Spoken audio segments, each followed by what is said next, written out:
एक ऐसी दुखियारी औरत की कहानी तुम्हें बताने जा रही हूँ जो बहुत सारे दुख सहती है और उसके बाद में एक साध्वी बन जाती है। साध्वी बनी रहती है, तब वो सोचती है कि देखो जीवन में कितने चढ़ाव उतार आए और मैंने सब देखा। आज मैं साध्वी हूँ, मुझे सब माता जी कह करके प्रणाम करते हैं, लेकिन मेरे जीवन का दर्द कोई ना समझ पाता है। आज तक कोई जान नहीं पाया, सिर्फ वही माता रानी ही मेरा दर्द जानती हैं कि मैंने कितने झेला है। यही सोच करके उसकी आंखों में बहुत सारा आंसू भर जाते हैं और पिछली बातें वो याद करने लगती है। क्या थी और क्या बन गई। आज उसके पास सब कुछ था, बेटा था, बेटी थी, दामाद था, बहू थी, नाती पोते थे, लेकिन वो आज इस भरे पूरे संसार में अकेली थी और आंखों में आंसू भर के सोच रही थी और माता रानी से कह रही थी, माता रानी ऐसी बुद्धि किसी को ना देना जो मुझे दिया। और उस समय को याद कर रही थी जब वो अपने घर में शादी करके ब्याह के आई, तो उसके पति बहुत ही अच्छे इंसान थे। छोटी मोटी नौकरी थी, अपना 2 कमरे का मकान था, एक किचन, 2 कमरे का मकान और अच्छा खाता पीता घर, अच्छे से रहती थी। सासू माँ थी। कुछ दिन बीते, सासू माँ खत्म हो गई, एक बेटा और एक बेटी हुआ। पति सीधा साधा ऑफिस जाता और ऑफिस से घर आता।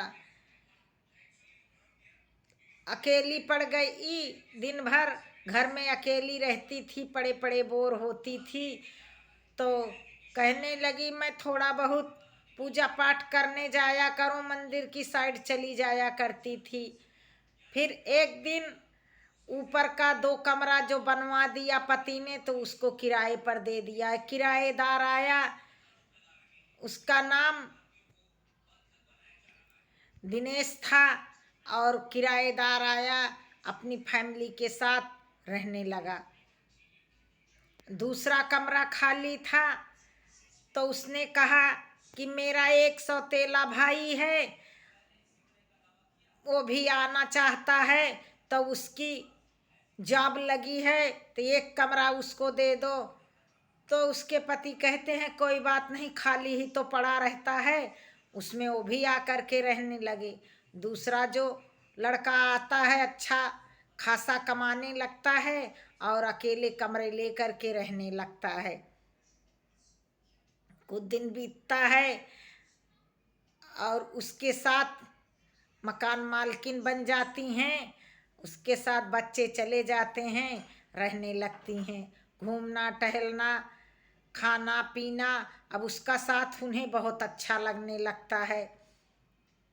धीरे धीरे बात फैलने लगती है और पड़ोसियों में फैल जाती है। बेटी को सबसे पहले पता चलती है, तो अपने पापा को बताती है कि पापा मम्मी के बारे में लोग ऐसे कहते हैं। तो समझाते हैं। उसके पति बोलते हैं देख, मेरी भी कुछ इज्जत पानी है, ऐसे मत किसी के साथ घूमने जाया कर, पता नहीं कहाँ का रहने वाला है, कैसे है क्या है।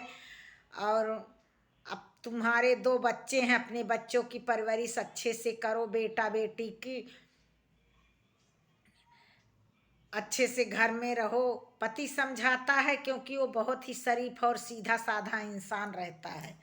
अब इनको बुरा लग जाता है, बोलती हैं तुम्हें मुझे मेरे ऊपर विश्वास नहीं है, उसके साथ बैठने उठने से तुम मुझे क्यों इतना गुस्सा कर रहे हो। बस बातों बातों में बात बढ़ने लगती है। अब तो खुलेआम उसके साथ घूमने टहलने उठने बैठने लगती हैं। अब बेटा को भी नहीं डरती हैं।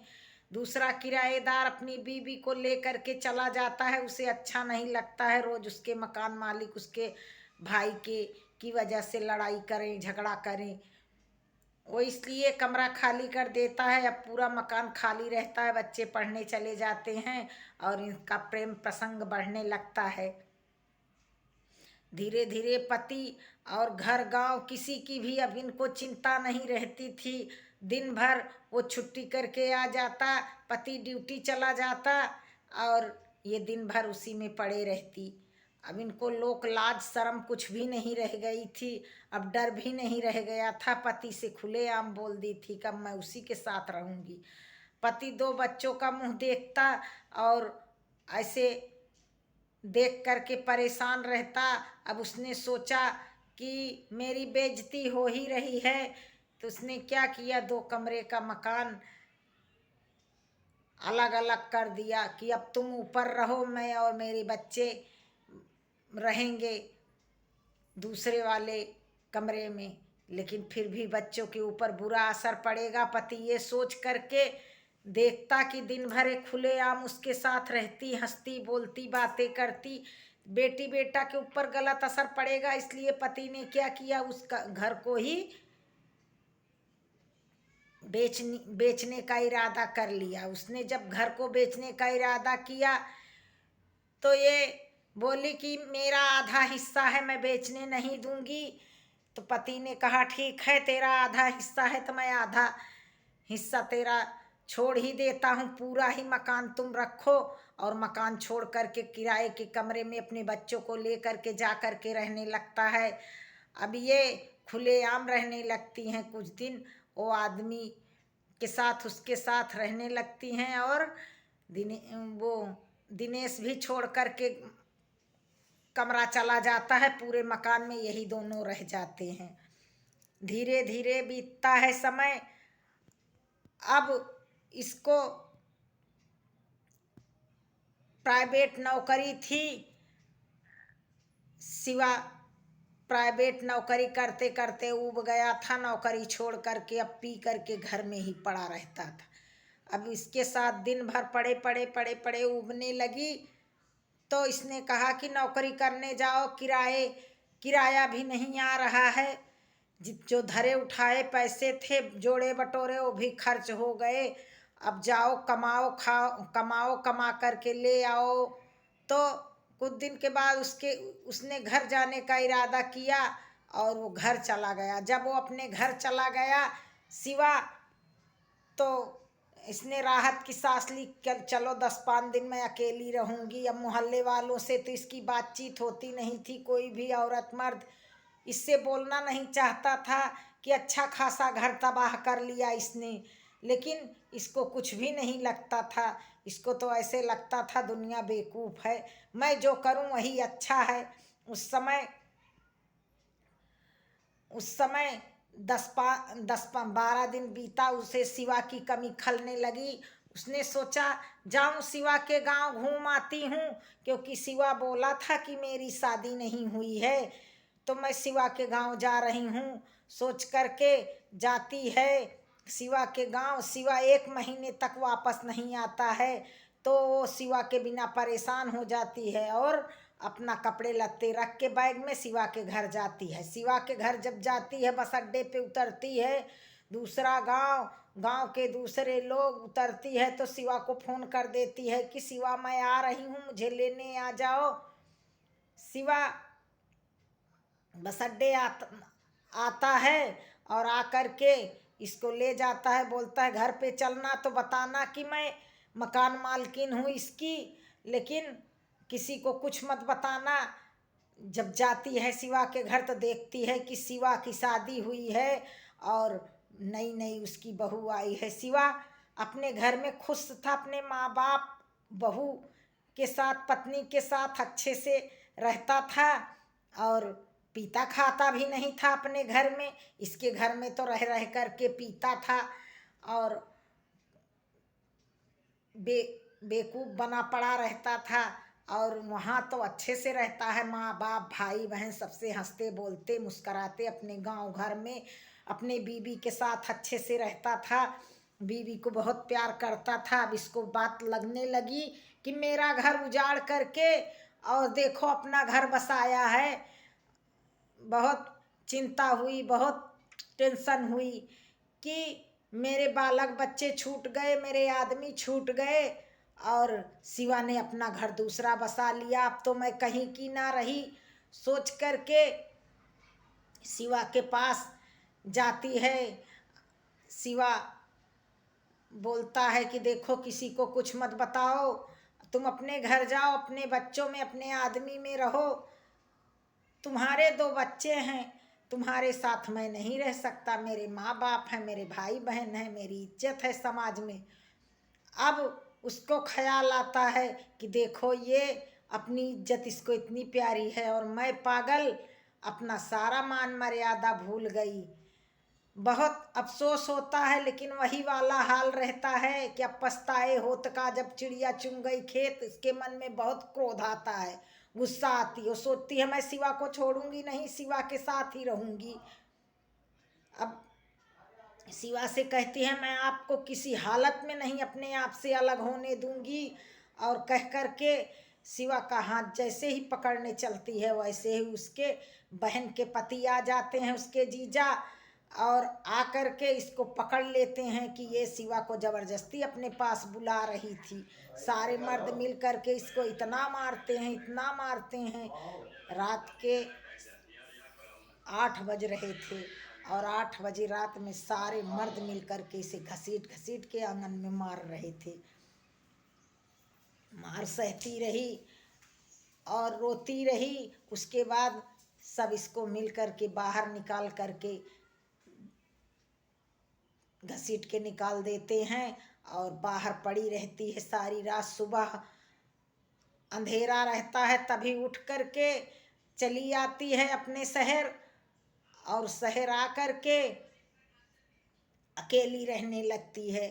पति से जा करके जब माफ़ी मांगती है, कहती है कि मुझे अपना लो मेरे बच्चों में, तो पति मुंह फेर लेते हैं, बोलते हैं अगर तुम्हें मेरे बच्चे माफ़ कर देंगे तो मैं भी माफ़ कर दूंगी। बच्चे दोनों कहते हैं नहीं पापा, मैं माफ़ नहीं करूँगा, क्योंकि ये मेरी माँ नहीं है। माँ होती तो हमारी और आपकी मान सम्मान इज्जत का ख्याल रखती। ये माँ नहीं है, ये तो राक्षसों से भी ज़्यादा राक्षसी है। इसको मैं कभी अपने जीवन में नहीं आने दूंगा। बेटा भी कहता और बेटी भी कहती है, और कहती है मेरी माँ मर चुकी है। वहाँ से आंखों में आंसू लिए वापस अपने घर चली आती है और अकेली पड़ी पड़ी सिसकती रहती है। अब 2-3 महीने बीत जाते हैं, घर में अकेली पड़ी पड़ी बोर होती है, बाहर भी निकलने की हिम्मत नहीं करती है, ना किसी के पास बैठने की, ना किसी से नज़र मिलाने की, और शर्म के मारे अंदर बंद रहती है घर में ही। घर से बाहर निकलना भी मुश्किल लगने लगता था। निकलती थी तो ऐसा लगता था कि सारी नज़रें इसे ही मुझे ही देख रही थी। अब धीरे धीरे समय बीतता गया, 5-6 महीने बीता। परिवार वालों ने जब आने लगा शिवा, तो शिवा के साथ उसकी बीबी को भी भेज दिए कि तू भी जाओ परदेश में, शिवा अकेले नहीं जाएगा। अब शिवा आया अपनी बीबी को ले करके, अलग कमरा ले करके रहने लगा और कमाने खाने लगा। इस कुछ दिन के बाद ये बाहर निकली, मार्केट गई, तो शिवा मार्केट में ही बीच में मिल गया। तो इसने रोया और रो करके कहने लगी कि मैं बहुत अकेली हो गई हूँ शिवा, कोई बात नहीं, तुम अपनी बीवी के साथ रहो, लेकिन कुछ समय के लिए ही मेरे पास आ जाया करो घूमने टहलने। समझ लो मैं तुम्हारी दोस्त हूँ अच्छी, यही सोच करके आ जाओ, मैं बहुत अकेली हूँ।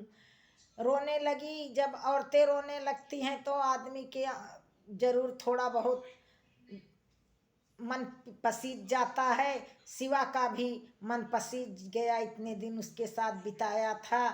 और शिवा उसके घर आने जाने लगा। अब शिवा उसके घर आने जाने लगा, कुछ दिन बीते, आदतें फिर गंदी होने लगी और शिवा की पत्नी को पता ही नहीं थी। धीरे धीरे बात फैलने लगी। किसी ने जा कर के उसकी बीवी को बताया कि दोपहर में भी शिवा छुट्टी मार के आ जाता है, उसी के घर में चला जाता है। उसकी बीवी को पता चली, संडे का दिन था। शिवा बोला कि देखो आज मेरा ओवर टाइम है, मैं जा रहा हूँ, कह करके घर से निकला और आ गया। दोनों आराम से बैठे चाय और पकौड़ी खा रहे थे, गेट बंद था। उसी समय शिवा की बीवी आई और आकर के गेट पे खटखटाया। जैसे ही खटखटाया, गेट खोली, देखी सामने बड़ा सा तिलक लगाए, बालों को खोले, एकदम दुर्गा के रूप में उसकी बीवी खड़ी थी। और जैसे ही इसने गेट खोला, इसके बालों को पकड़ करके खींच के बाहर निकाल ली और पटक दी। पटक करके ऊपर चढ़ गई और लगी मारने और कहने लगी, नागिन मेरे पति को अपना पति बनाएगी, अपने पति को तो अपना बना के रख नहीं सकी और मेरे पति को अपना बनाएगी। अपने बच्चों को फेंक दी, अपने पति को फेंक दी, दूसरे के पति पे अपना अधिकार जमाएगी। कह करके बहुत मारी, बहुत मारी। गांव मोहल्ले की सारी औरतें इकट्ठा हो गई और शिवा अंदर से निकल करके भागा, भाग करके चला गया, अपने कमरे में जाके लेट गया। अब इसका हाल बुरा था, अकेली इस पूरे भरे पूरे संसार में। बेइज्जती तो इतनी महसूस होती थी कि दिल होता था जाऊं किसी कुएं में छलांग लगा जाऊं, लेकिन मरता क्या न करता, मौत को गले नहीं लगा पाई। और शर्म के मारे घर को बेच दिया और बेच करके थोड़े बहुत पैसे लेके चली आई, मंदिर में बैठ गई। आज वो साध्वी, साध्वी के अपना नाम भी बदल दिया, साध्वी कही जाती है और मंदिर में रहती है, पूजा पाठ करती है, लेकिन बीते दिनों की याद जब कर लेती है उसे बहुत दुख होता है। क्योंकि 2 दिन के बाद बेटे की शादी है और बेटी की शादी हो गई। दामाद बहुत अच्छा था। एक दिन ऐसे ही मार्केट में मिल गई तो बेटी के साथ दामाद को देख करके जी खुश हो गया, लेकिन बेटी ने मुंह फेर लिया और नमस्ते भी नहीं किया। और आज बेटे की शादी थी, बेटा बैंक में अच्छा खासा कमाने लगा है, बैंक में मैनेजर हो गया है। पोस्टिंग सुन करके बहुत खुशी हुई और बहू भी अच्छी, शादी थी, बहू भी अच्छी मिल गई है। एक जा करके चुपके से देख करके आई, लेकिन कहने की हिम्मत ना पड़े कि आज मेरे ही बेटे बहू की शादी है। जीवन को दुखी कर लिया अपने आप से। किसी को भगवान दुख देता है, कोई अपने आप से दुख बटोर लेता है, कोई क्या करे। सोच करके आंखों में आंसू भरे और झरझर आंसू बह रहे थे और अपने बीते कल की याद करके रो रही थी कि कितना गलत था वो समय और कितनी गलत थी वो अपने। इसलिए ये संदेशा सबको बता रही थी और कह रही थी कि मेरे जीवन में जो हुआ किसी के जीवन में ना हो, यही संदेशा दे रही थी सबको। और साध्वी बनी थी, अब भगवान का नाम लेती थी, राम राम करती थी कि मेरे सारे दुखों को भगवान काट दे, ऐसा संकल्प लेती थी। सबको अच्छी बातें समझाती थी, किसी के घर न टूटे, किसी का घर उजड़े ना, पति को परमेश्वर मानो, यही सभी औरतों को बताती थी।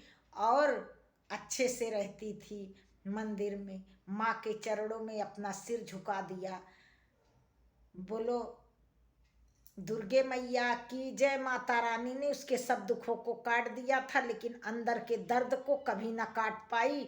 जिस दिन मरेगी उसी दिन कटेगा।